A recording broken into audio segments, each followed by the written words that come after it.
이제 대한민국의 시간입니다. 우리 앞에 놓인 결정적 순간을 대한민국 대도약의 출발점으로 만들 수 있도록 지난해보다 더 무거운 책임감으로 주어진 사명을 충실하게 이행하겠습니다.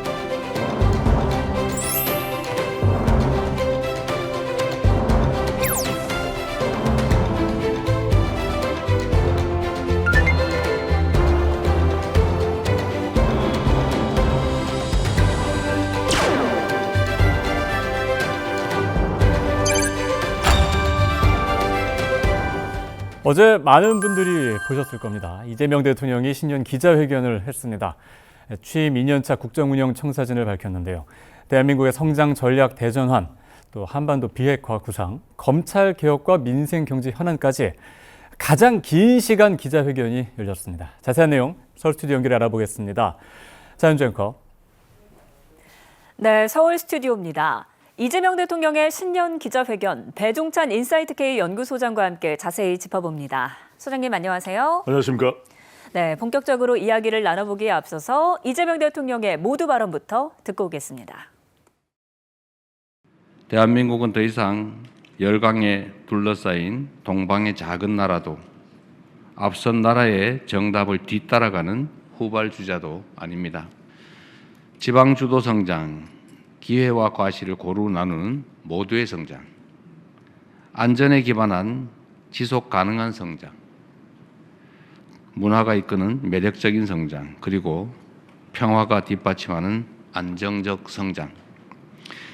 제가 말씀드렸던 이 5가지 대전환의 길은 대한민국을 대도약의 새로운 미래로 이끌 지름길이자 전 세계에 보여줄 성장과 도약의 새로운 모범이 될 것입니다.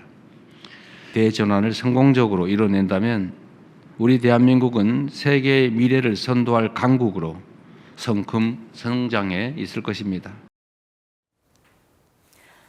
대전환을 통해서 대도약으로 네. 이끌겠다. 2년차 국정 구상을 제시했는데 원래 90분이 예정되어 있었는데 역시나 훌쩍 넘겨서 3시간 가까이 진행됐습니다. 어떻게 그렇습니다. 보셨습니까? 3시간에 역대 최장의 기자회견이었는데 예. 슬로건은 대전환, 대도약입니다.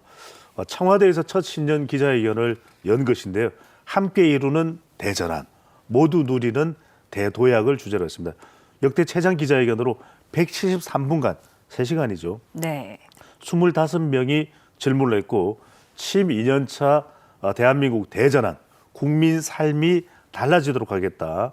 또 성장 전략 5대 대전환 원칙을 또 발표를 했습니다. 내용을 보면은 5대 대전환 원칙이 첫 번째로는 지방 주도 성장, 모두의 성장, 또 안전 기반 성장, 문화가 이끄는 성장, 평화가 뒷받침하는 성장. 물론 이 내용에서 이제 구체적인 또 세부적인 계획들도 포함이 되어 있습니다.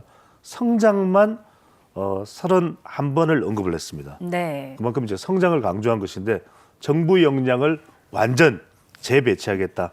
성장을 잘할 수 있는 국가 시스템으로 만들겠다는 것인데요. 성장 전략 대전환, 무거운 책임감으로 사명을 다할 것이라고 이야기를 했고요. 이재명 대통령은 탈이념, 탈진영, 탈정쟁으로 현실적 실용주의를 구현하겠다고 밝혔습니다. 네, 그럼 주제별로 하나하나 짚어보도록 하겠습니다. 첫 번째 주제는 민생 경제 분야였습니다. 화면 보고 오겠습니다.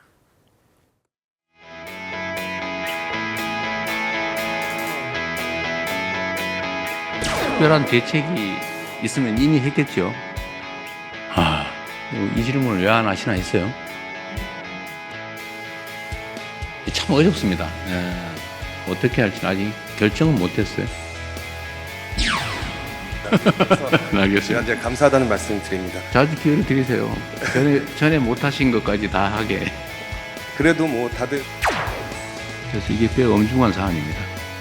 모두에게 도움되는 길을 함께 찾아가면 좋겠습니다. 관련 책임 당국에 의하면 한두 달 정도 지나면 1,400원 전후로 떨어질 거다라고 이렇게 예측들을 하고 있습니다. 대한민국만의 독특한 현상은 아니어서 우리 대한민국만의 정책으로 쉽게 이걸 원상으로 되돌리기는 어려운 상황으로 판단이 됩니다. 지속적으로 가능한 수단들을 발굴해내고 또 환율이 안정될 수 있도록 노력해 나가겠습니다. 네, 대한민국의 집값 수준은 일본의 잃어버린 30년이 문제됐을 그 시점의 상황을 향해서 계속 치닫고 있습니다. 엄청나게 집값이 높은 거예요. 세금이란 국가 재정을 확보하기 위한 수단인데 이런 규제 수단으로 전용하는 건 바람직하진 않아요.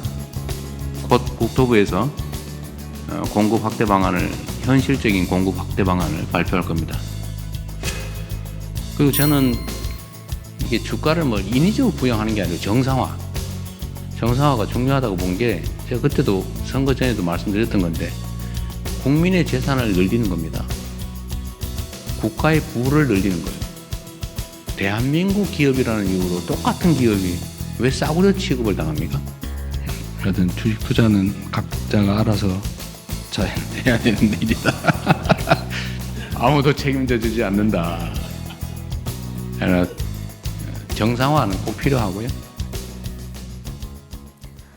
대통령이 공약한 5,000피 시대 네. 꿈인 줄 알았는데 현실이 됐습니다. 그렇습니다. 네, 이 흐름이 계속될 건가 궁금한 분들 많으실 것 같은데 어떻게 그렇죠. 예상하십니까? 정권가의 전망은 더 올라갈 것이라는 이야기가 나오고 있습니다. 그만큼 네. 이재명 대통령이 내걸었던 이 코스피 5천 목표인데 달성을 했어요. 네. 그것도 뭐 임기 초반에 이제 달성을 한 겁니다. 이재명 대통령은 대한민국이 저평가돼 있다. 이건 정상화되는 과정이다라고 이제 설명을 했습니다. 예. 말 그대로 이제 달성을 했죠. 코스피 사상 첫 5천을 돌파했습니다. 46년 만의 기록인데 그동안 우리가 상당히 또 많이 디스카운트가 돼 있다는 평가를 받기도 했습니다. 그래서 네. 이재명 대통령은 평화, 이게 이제 지정학적 리스크를 이야기하는 것이죠. 경영, 또 정치, 시장 리스크로 인해서 저평가되어 왔다. 근데 이번에 그것이 이제 해소된 것으로 볼 수 있지 않겠느냐라는 설명인 것이고 주가 조작하면 집안 망한다는 것을 확실히 보여줄 것이다. 이재명 대통령은 임기 초부터 주가 조작에 대해서는 원 스트라이크 아웃 제도를 적용하겠다 이렇게까지 이야기를 했거든요. 예. 그런 만큼 상당히 이 시장에서의 신호가 좋은 신호로 또 연결된 것으로 볼 수 있겠고요. 이재명 대통령은 퇴직연금에 대해서도 기금화돼야 된다. 네. 퇴직연금을 주가와 연계하는 것은 조금 오해가 될 수도 있다. 이렇게 또 왜냐면 안정적이어야 되니까요. 네. 해외 주식을 강제로 매각하는 검토 이거는 뭐 가짜 뉴스다. 성행하고 있다. 왜냐하면 우리가 이제 이 해외 주식을 팔면 그만큼 또 달러가 들어올 수 있으니까 뭐 환율 방어하려고 그러는 거 아니냐는데 그 가짜 뉴스다. 예. 그렇지 않다라는 거. 그다음에 퇴직연금을 외환시장 방어용이다. 뭐 이런 헛소문까지 나오는 것에 대해서는 분명히 경계의 목소리를 냈습니다. 퇴직연금 수익률이 1%에 불과하다. 왜냐하면 개인들이 운용하고 금융기관들이 운영하기 때문에 종합적인 규모의 운영이 잘 안 되거든요. 그래서 이걸 좀 기금화하게 되면 국민연금도 지금 수익률이 좋거든요. 그런 형태로 운영할 수 있지 않겠느냐라는 의견도 설명을 했습니다. 연금 문제는 매우 복잡하다. 통합적으로 구조조정을 하는 것도 필요하다라는 이야기도 내놓았습니다.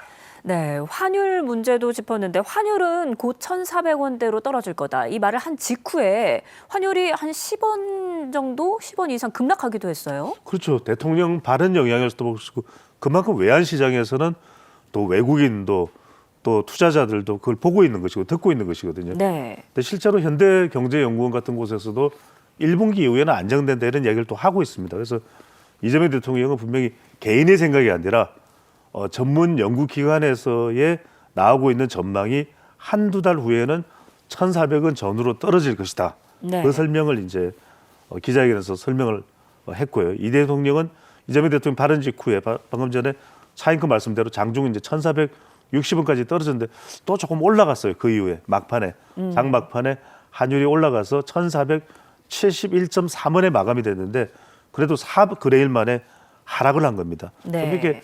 이게 이 우리만의 문제가 아니라 원화 가치가 하락한 것은 일본의 또 엔화가 워낙 또 엔저 현상이 있거든요. 예. 그런 부분들이 영향이 미쳤기 때문에 이게 국제적인 현상이다. 우리 나라만의 문제가 아니다라는 점도 이재명 대통령은 분명히 했습니다. 그래서 특별한 대책이 있다면 이미 했을 것인데 잘 알다시피 시청자분들도 아시다시피 이걸 인위적으로 정부가 공개적으로 나서면 일종의 환율 조작의 또 이 대상이 될 수도 있기 때문에 상당히 신중할 수밖에 없습니다. 외환당국은 고강도 구두 개입을 하고요. 또 국민연금을 또 환했지 않은 이런 방법은 우리가 사용할 수 있는 방법이기 때문에 또 달러 예금, 해외 투자 상품의 과도한 마케팅은 좀 자제를 주문하게 됐습니다. 또 환율이라는 것이 우리 또 물가에도 영향을 미치기 때문에요. 이재명 대통령은 정부는 유용한 그리고 할 수 있는 또 합법적이고 합리적인 범위 내에서의 많은 정책을 시행 중이라는 것도 설명을 덧붙였습니다. 네, 최근 공공행진하고 있는 집값과 관련해서는 세금 규제는 일단 고려하고 있지는 않다. 여기에 대해서는 약간 신중한 입장이었고, 그리고 공급 대책을 예고했네요. 그렇습니다. 부동산을 세금만으로 어떻게 관리를 할 수는 없다는 점을 분명히 했습니다. 이게 상당히 또 주목을 받았던 대통령의 발언이었는데 월급 15년 모아야 집안 지금 비정상적인 구조다. 네. 계속 우리가 일본의 부동산 폭락으로 인해서 잃어버린 30년으로 가는 그 수순으로 지금 가고 있는 거 아니냐라는 네. 우려를 나타냈고요. 고비용 구조의 원인은 부동산 쏠림 또 수도권 집중이다. 이재명 대통령 부동산의 세금 규제는 고려하지 않고 있다. 세금은 목적과 다르게 쓰이면 그 부작용이 있을 수 있다. 이걸 규제로 할 수는 없는 거 아니겠느냐. 예. 부동산이 그렇지만 사회적 문제가 되면 또 세제 정책은 동원될 수도 있을 것이라는 설명도 덧붙였고요. 토지 거래 허가제 등 여러 가지 방법을 시행하고 있다.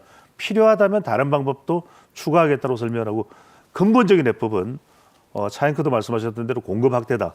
자산 구조를 개편하는 방법인데 국토교통부에서 조만간 현실적 공급 확대 방안을 곧 이제 발표할 것인데 우리가 뭐 공급하겠다 이렇게 또 공언하는 것보다는 이재명 대통령의 설명도 인허가가 얼마나 되느냐, 또 착공을 기준으로 해서 얼마나 실제 공사에 들어가느냐 이 부분에 대한 현실적인 수치를 제시할 것이라는 것도 분명히 했습니다.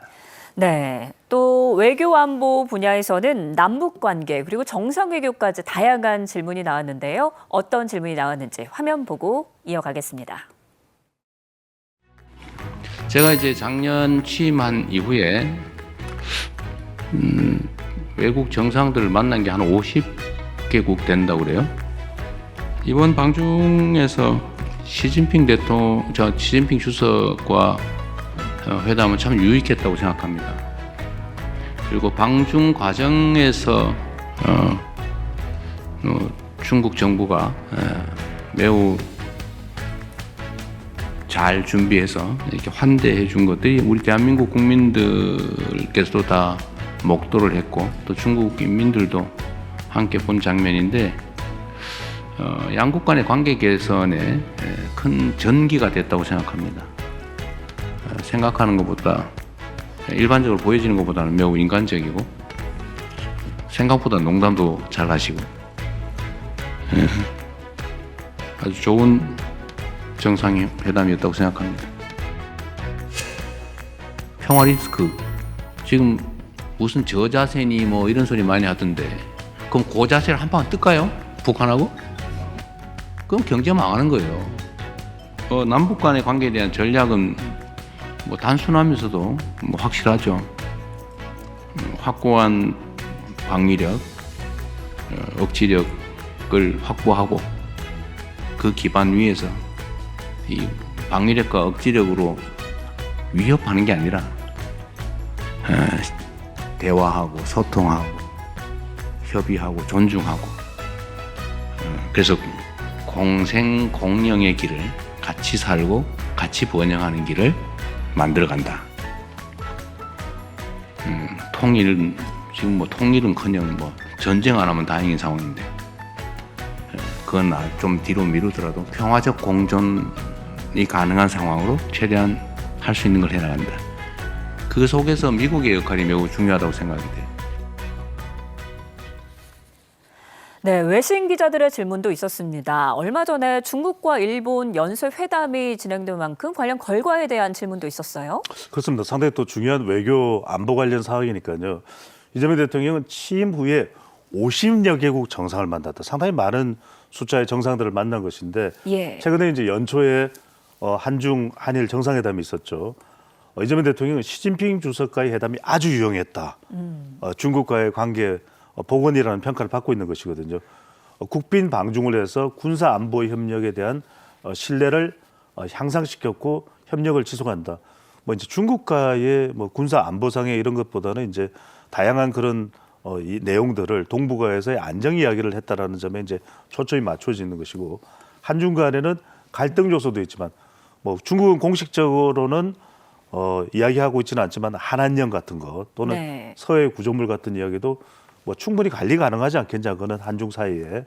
또 시 주석이 중국 경제 발전에 큰 성과를 낸 지도자다. 서로 간에 뭐 덕담도 나누면서 이렇게 관계에 대한 또 복원도 시도를 한 점을 또 강조를 한 것이고요. 한일 관계에 있어서는 위안부나 강제징용의 기존 합의가 마음에 들지는 않는다. 그 네. 부분에 대해서는 상당히 국내에서도 뭐 논란이 되기도 했지 않습니까? 그럼에도 불구하고 이재명 대통령은 국가 간의 합의이기 때문에 기본적으로 존중하겠다. 이걸 뒤집지는 않겠다. 그렇게 이야기를 했고, 국제적 신뢰 문제라는 부분, 또 한일 정상회담은 뭐 셔틀 외교가 이제는 완전히 정상이 됐다고 볼 수 있으니까요. 실질적인 협력 개선의 여지가 많더라. 특히 이제 일본 기자가 질문을 했는데 다카이치 사나의 이 총리가 상당히 환대를 해줬다. 네. 이런 부분에 대해서도 강조를 했습니다. 예, 또 북한 비핵화와 관련해서는 현실적으로 북한이 핵을 포기하겠는가, 실용적으로 접근해야 한다 이렇게 언급했는데 어떻게 보셨습니까? 그렇습니다. 이 부분에 대해서는 상당히 또 화제가 되는 영상이었습니다. 앞서 이제 보여드리게 됐는데 네. 우리가 저자세란 말입니까? 그러면 이제 뭐 고자세로 간다면 싸워야 되는 거냐? 물론 이제 다른 표현을 썼는데 네. 그렇게 이 남북 관계에 대해서는 너무 오해가 있는 거 아니냐, 왜곡이 있는 거 아니냐, 이 점을 강조를 했습니다. 이재명 대통령은 남북의 불신이 극에 달해 있다. 또 무인기 사태가 북측에 좀 핑계거리, 빌미를 준 거 아니냐. 예. 그렇게 또 설명을 했고요. 통일을 조금 미루더라도 평화 공존 상황으로 가야 된다. 평화가 우선이다. 그게 실제 유엔에서도 이야기를 했던 이재명 대통령의 DNA 정책하고도 관련이 돼 있는 것이거든요. 정상화하고 또 하나가 이 북한이 핵을 포기하겠느냐, 실용적인 접근으로 좀 가야 된다. 그것이 네. 아니라 북한은 이 생존 때문에 핵을 포기하기 어렵기 때문에 동결을 우선 이야기하는 것이 더 중요할 것이다. 일부 이제 군축 협상을 하는 것이 더 실효적일 것이다라는 설명을 했고요. 북핵 위기 해법은 북미 대화를 우선으로 좀 해야 된다. 그래서 이재명 대통령이 이 백악관을 가서 트럼프 대통령과 정상회담을 할 때도 그 이야기를 했지 않습니까? 트럼프 대통령이 이 피스메이커가 돼 달라. 그러면은 예. 이재명 대통령은 페이스메이커가 되겠다. 바로 그 부분도 또 강조를 했습니다. 또 남북 신뢰를 구축하기 위해서 9.19 군사합의가 이게 무너졌거든요. 이걸 다시 복원해서 신뢰부터 회복하겠다는 점도 강조했습니다. 예, 그리고 통상 산업 관련한 부분에서는 이 반도체, 미국이 최근 반도체 100%를 부과하겠다고 한 것에 대한 질문도 있었고요. 또 용인 반도체 클러스터 지방 이전과 관련한 문제, 이 질문에는 어떤 답을 했습니까? 그렇습니다. 상당히 이제 반도체 관련해서는 미국이 제일 원하는 게 반도체거든요. 네. 그러니까 아예 공장을 미국에다 지어놔라. 그럼 미국은 든든하거든요. 예. 그걸 그대로 자신들의 이 자산처럼 사용을 할 수 있기 때문에, 그렇지만 우리는 또 그걸 뭐 호락호락 다 들어줄 수는 없는 겁니다. 그렇기 때문에 이제 관세 위협이 있는 건데, 우리도 불리한 대우를 받지 않을 것이라고 하는 채국 협상이 이 관세 협상 때 이루어졌기 때문에 그렇게 두려워할 일이 아니다라고 이제 대통령 설명을 했습니다. 이재명 대통령이 반도체 100% 관세 우려하지 않는다. 반도체 100% 반도체에 대해서 100% 관세를 내거나 미국에서 생산해야 된다는 것은 이제 러터닉 상무장관이 조금 얼음장을 놨어요. 네. 하지만 그렇다 하더라도 그건 이제 미국을 이익을 위해서 미국 국내 정치상 그렇게 이야기할 수 있는 것이고, 반도체에다가 이렇게 관세를 100% 부과하게 되면 미국 물가에 또 옮겨갈 것이고, 그렇기 때문에 미국도 미국 내의 물가 상승으로 인한 인플레를 걱정할 수밖에 없는 것이거든요. 한미 조인트 팩트시트, 우리 팩트시트 만들어졌죠. 예. 채국 대우가 약속돼 있습니다. 그래서 함부로 할 수는 없을 것이다. 반도체 관세에 대해서는 유능한 장관 또 협상팀이 잘 해낼 것이다라는 믿음도 이재명 대통령 피력했고요. 용인 반도체 클러스터에 이제 많은 분들이 관심을 가질 겁니다. 이걸 일각에서는 이제 호남으로 이전하는 이야기가 나오기 때문에 네. 정부 결정을 뒤집을 수는 없다. 어. 그대로 용인에 또 유지한다, 이런 점도 분명히 했고요. 전력 송전이나 이 용수 문제, 앞으로 이제 AI 반도체나 또 용수를 어떻게 공급하느냐 상당히 또 산업에서는 중요할 수밖에 없거든요. 이 부분은 기업을 설득하고 유도를 통해서 좀 다른 방법으로 전환하는 것도 가능할 것이다라는 점도 의견을 내놨습니다. 네.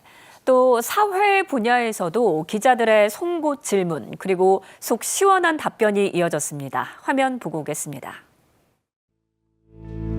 인사 문제도 검찰 인사는 뭘 그리 어렵습니까?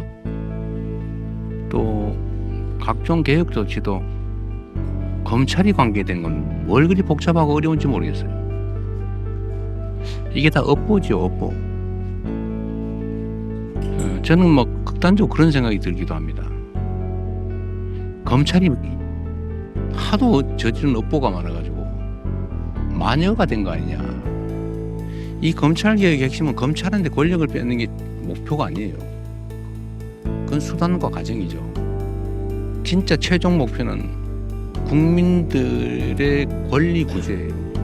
국민들의 인권 보호, 국민들의 권리 구제.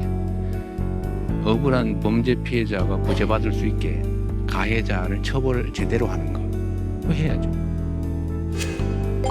이게 뭐냐? 권한은 중앙정부가 가지고 실제 집행은 지방이 하고 있는 거죠.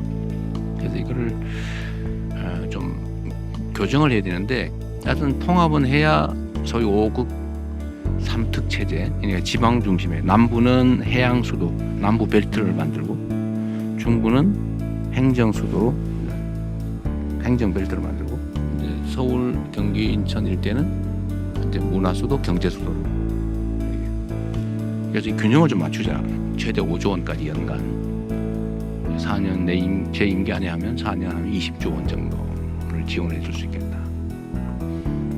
계산을 좀 해보고 좀 무리가 발생하긴 하지만 이렇게 안 하면 통합이 안 되겠다 했더니 효과가 좀 있는 것 같아요. 검찰 개혁에 대해서는 작심한 듯이 이야기를 이어갔습니다. 이렇게 검찰 개혁이 어려운 건 검찰의 업보다. 그런데 그러면서도 신중한 개혁을 당부했네요. 그렇습니다. 이제 검찰 권력을 뺏는 게 목적이 아니라 이재명 대통령은 분명히 했습니다. 국민의 권리를 구제하는 것이 핵심이다. 예. 이것이 검찰 개혁의 목표라는 점입니다. 그래서 이렇게 검찰이 개혁될 수밖에 없는 이유는 바로 검찰의 업보인 것이고 업보 마녀가 된 이 업보가 많아서 마녀가 된 검찰이다. 권력 뺏는 게 목적이 아니라는 점을 분명히 했습니다. 최종 목표는 국민의 권리를 구제하는 것이다. 그래서 보안 수사권이 상당히 지금 이제 검찰 개혁 내에서 논란이 되고 있는 부분이거든요. 그러니까 중수청 또 공소청에 이 보안 수사권을 추가적으로 수사할 수 있는 권한을 주느냐 마느냐인데 원칙적으로는 안 된다. 네. 하지만 예외도 있어야 된다. 왜? 국민 권리를 구제하기 위해서. 이 점을 대통령은 또 분명히 했습니다. 남용의 여지가 없도록 안전장치를 또 만들겠다라고 이야기를 했고요. 또 종교의 조직적 개입이 심해졌다. 최근에 이 부분을 강조를 했습니다. 통일교, 신천지, 또 일부 개신교 쪽에서 이 점도 그래서는 곤란하다. 종교는 종교 본연의 사명이 있는 거 아니냐. 정교 유착은 나라가 망하는 길이다. 반드시 뿌리 뽑아야 된다는 점도 강조했습니다. 네, 성장 전략과 관련해서는 이재명 정부의 성장 전략이라고 하면 그 주축이 지방주도 성장 아니겠습니까? 여기에 대해서는 어떤 정책을 예고했습니까? 그렇습니다. 대전환 5대 원칙 중에서 첫 번째가 아까 화면에서도 보여드렸지만 지역주도 성장입니다. 지역입니다. 지방을 강조합니다. 이재명 대통령은 5급 3특 체제로 지방 주도 성장의 대전환을 이루어야 된다. 5급 3특 체제로 이제는 우리 이 정부의 운영 자체를 재구성하겠다는 것입니다. 지방자치가 바로 분권, 자치 두 가지가 핵심인데 자치는 있는데 분권이 없는 거예요. 네. 그러니까 중앙의 권한을 상당히 지방으로 많이 넘겨주겠다라는 것이 이재명 대통령의 핵심입니다. 현재 권한을 보면은 중앙정부가 가지고 있고 집행은 지방정부가 한다. 말이 안 된다는 것이죠. 네. 권한도 지방정부에 넘겨줘야 된다. 그래서 특히 중요한 것은 재정을 대폭 늘려서 재정을 지방이 가져갈 수 있도록 하겠다. 이건 국세와 지방세에 이 조정하는 부분도 있을 테고요.